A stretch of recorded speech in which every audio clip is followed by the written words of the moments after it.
Transcript of Chair Powell's press conference opening statement. February 1, 2023. Good afternoon, and welcome. My colleagues and I understand the hardship that high inflation is causing, and we are strongly committed to bringing inflation back down to our 2% goal. Over the past year, we have taken forceful actions to tighten the stance of monetary policy. We have covered a lot of ground, and the full effects of our rapid tightening so far are yet to be felt. Even so, we have more work to do. Price stability is the responsibility of the Federal Reserve and serves as the bedrock of our economy. Without price stability, the economy does not work for anyone. In particular, without price stability, we will not achieve a sustained period of labor market conditions that benefit all. Today, the FOMC raised our policy interest rate by 25 basis points.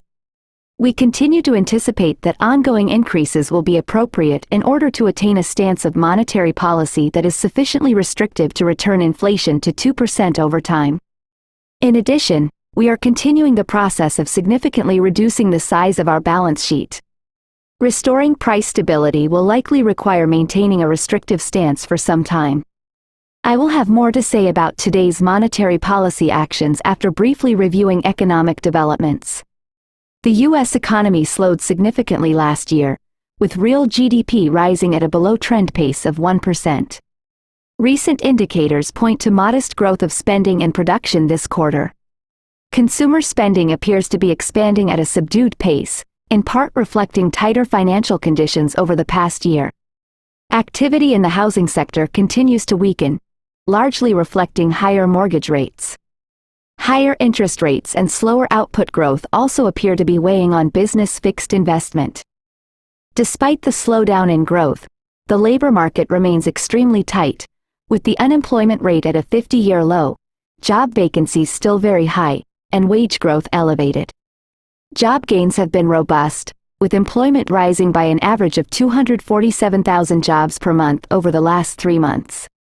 Although the pace of job gains has slowed over the course of the past year and nominal wage growth has shown some signs of easing, the labor market continues to be out of balance. Labor demand substantially exceeds the supply of available workers, and the labor force participation rate has changed little from a year ago. Inflation remains well above our longer-run goal of 2%. Over the 12 months ending in December, total PCE prices rose 5.0%. Excluding the volatile food and energy categories, core PCE prices rose 4.4%. The inflation data received over the past 3 months show a welcome reduction in the monthly pace of increases. And while recent developments are encouraging, we will need substantially more evidence to be confident that inflation is on a sustained downward path. Despite elevated inflation, longer-term inflation expectations appear to remain well anchored, as reflected in a broad range of surveys of households, businesses, and forecasters, as well as measures from financial markets. But that's not grounds for complacency. Although inflation has moderated recently, it remains too high. The longer the current bout of high inflation continues, the greater the chance that expectations of higher inflation will become entrenched. The Fed's monetary policy actions are guided by our mandate to promote maximum employment and stable prices for the American people. My colleagues and I are acutely aware that high inflation imposes significant hardship as it erodes purchasing power, especially for those least able to meet the higher costs of essentials like food, housing, and transportation. We are highly attentive to the risks that inflation poses to both sides of our mandate, and we are strongly committed to returning inflation to our 2% objective. At today's meeting, the committee raised the target range for the federal funds rate by 25 basis points, bringing the target range to 4.5% to 4.75%. And we are continuing the process of significantly reducing the size of our balance sheet. With today's action, we have raised interest rates by 4.5 percentage points over the past year. We continue to anticipate that ongoing increases in the target range for the federal funds rate will be appropriate in order to attain a stance of monetary policy that is sufficiently restrictive to return inflation to 2% over time. We are seeing the effects of our policy actions on demand in the most interest-sensitive sectors of the economy, particularly housing. It will take time, however, for the full effects of monetary restraint to be realized, especially on inflation. In light of the cumulative tightening of monetary policy and the lags with which monetary policy affects economic activity and inflation, the committee decided to raise interest rates by 25 basis points today, continuing the step down from last year's rapid pace of increases.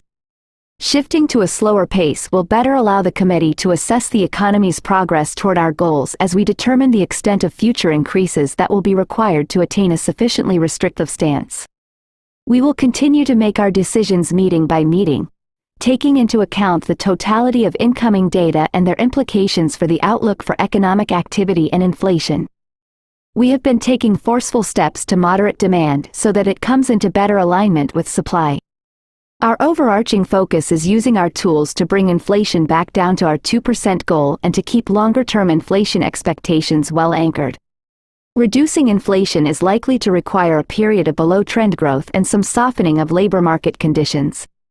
Restoring price stability is essential to set the stage for achieving maximum employment and stable prices over the longer run. The historical record cautions strongly against prematurely loosening policy. We will stay the course until the job is done. To conclude, we understand that our actions affect communities, families, and businesses across the country.